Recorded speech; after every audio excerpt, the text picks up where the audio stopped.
Hello ಸ್ನೇಹಿತರೆ, welcome back to Padma's recipes.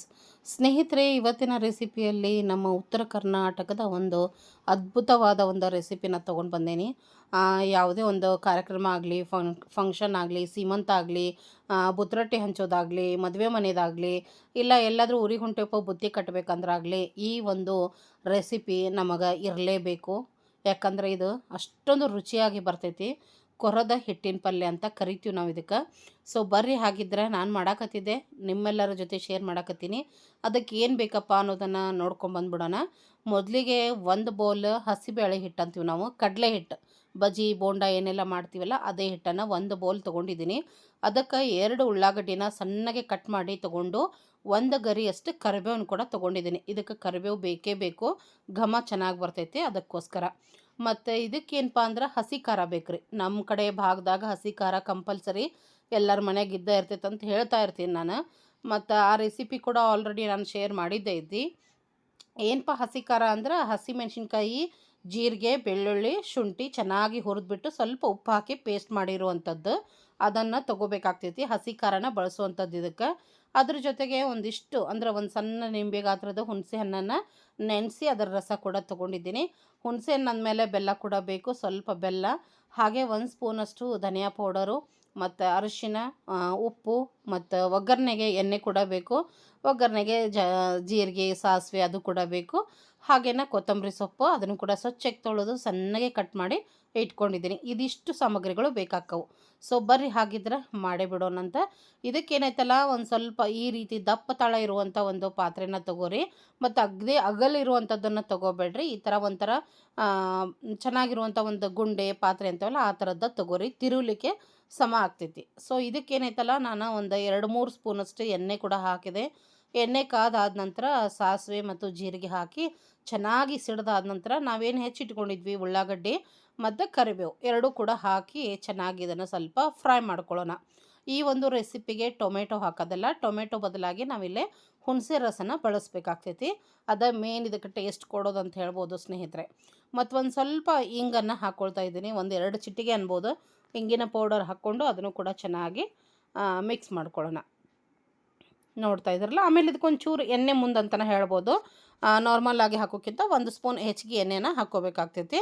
ಹಾಗೆ 1-2 ಚಿಟಿಕೆಯಷ್ಟು ಅರಿಶಿನ ಹಾಕ್ಕೊಂಡೆ. 1 ಸ್ಪೂನ್ ಏನು ಧನಿಯಾ ಪೌಡರ್ ಇಟ್ಕೊಂಡಿದ್ವಿ ಅದನ್ನು ಕೂಡ ಹಾಕ್ಕೊಂಡೆ. ಧನಿಯಾ ಪೌಡರ್ನು ಇದ್ರೊಳಗೆ ಟೇಸ್ಟ್ ಚೆನ್ನಾಗಿರ್ತೈತಿ, ಅದಕ್ಕೋಸ್ಕರ ಸೇರಿಸ್ಕೋಬೇಕು ಸ್ನೇಹಿತರೆ.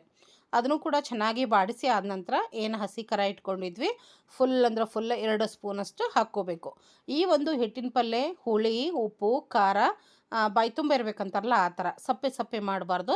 ಚೆನ್ನಾಗಿ ಉಪ್ಪು ಖಾರ ಹಾಕಿದ್ರೆ ಮಸ್ತ್ ಅಂದ್ರೆ ಮಸ್ತ್ ಟೇಸ್ಟಿಯಾಗಿ ಬರ್ತೈತಿ ಸ್ನೇಹಿತರೆ. ಸೊ ಚೆನ್ನಾಗಿ ಎಲ್ಲನೂ ಇದನ್ನು ಮಿಕ್ಸ್ ಮಾಡಿ ಅದರದ್ದು ಎಣ್ಣೆ ಎಲ್ಲ ಬಿಡೋವರೆಗೂ ನಾವು ಇದನ್ನು ಬೇಯಿಸ್ಕೊಳ್ಬೇಕು. ನೋಡ್ತಾ ಇದ್ದೀರಲ್ಲ, ಈ ರೀತಿಯಾಗಿ ಬರಬೇಕು. ಚೆನ್ನಾಗಿ ಇದನ್ನು ಬೇಯಿಸ್ಕೊಳ್ಬೇಕು.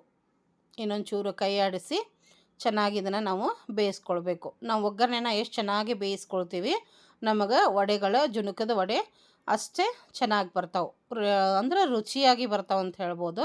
ನೋಡ್ತಾ ಇರ್ಬೋದು ಎಣ್ಣೆ ಎಲ್ಲ ಯಾವ ರೀತಿ ಬಿಟ್ಕೊಂಡು ಬಂದೈತೆ ಅಂತ ಹೇಳಿ.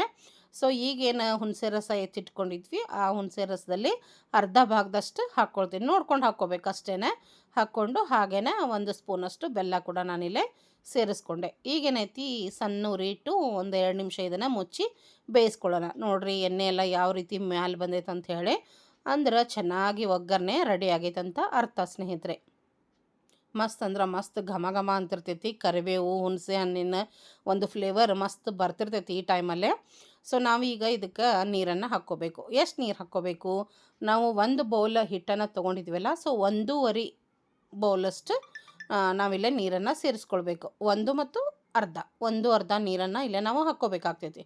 ಮತ್ತು ಅದೆಲ್ಲ ಹಾಕ್ಕೊಂಡು ಮಿಕ್ಸ್ ಮಾಡಿ ರುಚಿಗೆ ತಕ್ಕಷ್ಟು ಉಪ್ಪು, ಸ್ವಲ್ಪ ಕೊತ್ತಂಬರಿ ಸೊಪ್ಪನ್ನು ಹಾಕಿ ಒಂದ್ಸರಿ ಮಿಕ್ಸ್ ಕೊಟ್ಟು ಇದನ್ನು ಮುಚ್ಚಿ ಒಂದು ಕುದಿ ಬರಲಿಕ್ಕೆ ಬಿಡಬೇಕು ಸ್ನೇಹಿತರೆ. ಇದು ಮಸ್ತಾಗಿ ಕುದಿತಿರ್ಬೇಕಾದ್ರೆ ನಾವು ಏನು ಮಾಡಬೇಕು, ರುಚಿನ ಚೆಕ್ ಮಾಡ್ಕೊಳ್ಬೇಕು. ನಮಗೆ ಖಾರ, ಉಪ್ಪು, ಹುಳಿ, ಬೆಲ್ಲ ಎಲ್ಲ ಸರಿಯಾಗಿದೆಯಾ ಒಂದ್ಸರಿ ಚೆಕ್ ಮಾಡ್ಕೊಂಬಿಡ್ರಿ. ಏನಾದರೂ ಕಡಿಮೆ ಇದ್ದರೆ ಸೇರಿಸ್ಕೊಳ್ಬೋದು. ಮತ್ತು ಈಗ ನಾವು ಹಿಟ್ಟು ಹಾಕಿ ತಿರುಗಬೇಕಾಗ್ತೈತಿ. ಆಲ್ಮೋಸ್ಟ್ ಲತ್ತಿಗುಣಿ ತೊಗೊಂಡು ತಿರುಗ್ತಾರೆ. ಬಟ್ ನನಗಿದು ಮಿಕ್ಸರ್ದಿಂದ ನಾನು ಮಸ್ತ್ ಅಂದ್ರೆ ಮಸ್ತ್ ಗಂಟು ಇಲ್ದಂಗೆ ಆರಾಮಾಗಿ ತಿರುಗ್ಬೋದು ಅಂಥೇಳಿ ನಾನು ಇದರಲ್ಲೇನ ಮಾಡ್ತಾಯಿದ್ದೀನಿ. ಸೊ ಈಗೇನೈತಿ ಸ್ವಲ್ಪ ಹಿಟ್ಟನ್ನು ಹಾಕ್ತಾ ಬಿಡ್ದಂಗೆ ಇದನ್ನು ನಾವು ತಿರುತ್ತಾ ಇರಬೇಕು, ಇಲ್ಲಾಂದರೆ ಗಂಟಾಕೈತಿ ಸ್ನೇಹಿತರೆ. ಅದಕ್ಕೋಸ್ಕರ ನೋಡಿರಿ ಈ ರೀತಿಯಾಗಿ ಎಲ್ಲ ಹಿಟ್ಟು ಹಾಕಿ ಗರ ಗರ ಗರ ಗರ ಸಣ್ಣ ಉರಿ ಇಟ್ಕೊಂಡು ಗರ ಗರ ಗರ ತಿರುವುತ್ತಾ ಏನಾದರೂ ಗಂಟಿದ್ರೆ ಅಲ್ಲೇ ಮ್ಯಾಶ್ ಮಾಡ್ತಾ ಮಾಡ್ತಾ ಮಾಡ್ತಾ ನಾವು ಇದನ್ನು ಬೇಯಿಸ್ಕೊಳ್ಬೇಕು. ನೋಡ್ತಾ ಇದ್ದೀರಲ್ಲ, ಈ ಕೆಲಸ ಸ್ವಲ್ಪ ಫಾಸ್ಟ್ ಆಗಬೇಕು, ಗಂಟಾಗ್ತೈತಿ ಇಲ್ಲ ಅಂದ್ರೆ. ಅದಕ್ಕೋಸ್ಕರ ಸ್ನೇಹಿತರೆ ಚೆನ್ನಾಗಿ ಇದನ್ನು ಮಾಡಿ ಆ ನಂತರ ಸಿಮ್ ಮೇಲೆ ಒಂದು ನಿಮಿಷ ಇದನ್ನು ಮುಚ್ಚಿ ಬೇಯಿಸ್ಕೊಂಡ್ರೆ ರೆಡಿ ಆಯಿತು.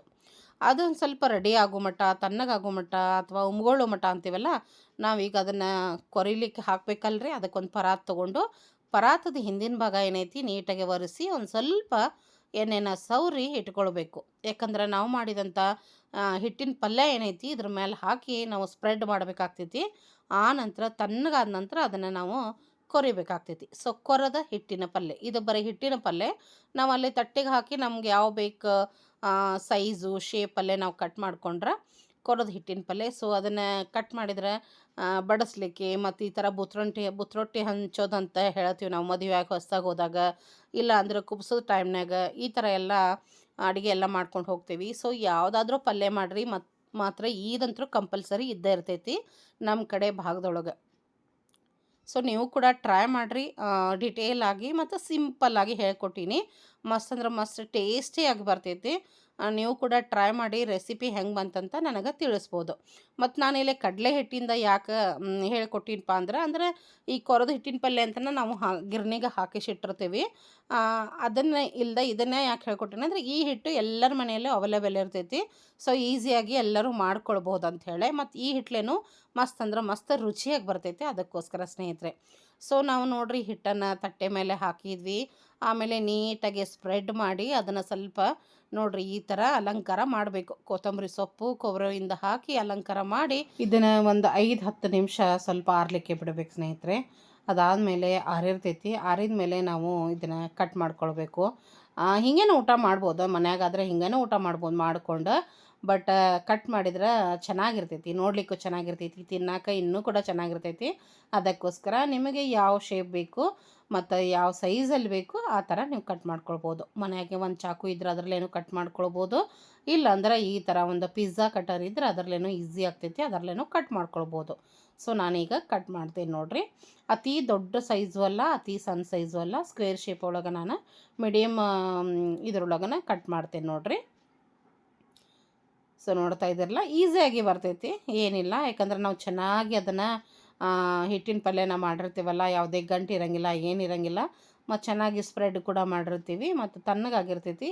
ಹೀಗಾಗಿ ನೀಟಾಗಿ ಪೀಸಸ್ ಕಟ್ ಆಗ್ತಾವೆ ನೋಡಿರಿ. ಸೊ ಖಂಡಿತವಾಗ್ಲೂ ಈ ಒಂದು ರೆಸಿಪಿನ ನೀವು ಕೂಡ ಟ್ರೈ ಮಾಡಿರಿ. ಮತ್ತು ಇದೇ ರೀತಿಯ ನಮ್ಮ ಉತ್ತರ ಕರ್ನಾಟಕದ ಅಡುಗೆ ಆಗಿರ್ಬೋದು, ಹಬ್ಬದ ಅಡುಗೆ ಆಗಿರ್ಬೋದು, ಸಿಂಪಲ್ ಆದ ಅಡುಗೆಗಳಾಗಿರ್ಬೋದು, ರುಚಿಯಾದ ಅಡುಗೆಗಳಾಗಿರ್ಬೋದು, ಎಲ್ಲ ಅಡುಗೆಗಳನ್ನು ನೀವು ನೋಡಬೇಕಂದ್ರೆ ತಪ್ಪದ ನನ್ನ ಚಾನಲ್ನ ಸಬ್ಸ್ಕ್ರೈಬ್ ಮಾಡಿಕೊಳ್ರಿ. ಬಾಜು ಇರುವಂಥ ಬೆಲ್ಲೈಕನ್ ಪ್ರೆಸ್ ಮಾಡಿ ಆಲ್ ಅಂತ ಸೆಲೆಕ್ಟ್ ಮಾಡಿ ಇಟ್ಕೊಂಡ್ರೆ ನಾ ಹಾಕುವಂಥ ಪ್ರತಿಯೊಂದು ರೆಸಿಪಿಗಳ ನೋಟಿಫಿಕೇಷನ್ ಫಸ್ಟ್ ನಿಮಗೆ ಬರ್ತೈತಿ ಸ್ನೇಹಿತರೆ. ಸೊ ನೋಡ್ತಾ ಇದ್ರಲ್ಲ, ಈ ಸೈಜಲ್ಲಿ ನಾನು ಕಟ್ ಮಾಡ್ಕೊಂಡಿದ್ದೀನಿ ನೋಡಿರಿ. ಸೊ ನೀವು ಕೂಡ ಟ್ರೈ ಮಾಡಿರಿ ಸ್ನೇಹಿತರೆ. ಮತ್ತೊಂದು ರೆಸಿಪಿಯೊಂದಿಗೆ ಸಿಗೋಣಂತ. ಅಲ್ಲಿವರೆಗೂ ಎಲ್ಲರಿಗೂ ಧನ್ಯವಾದಗಳು.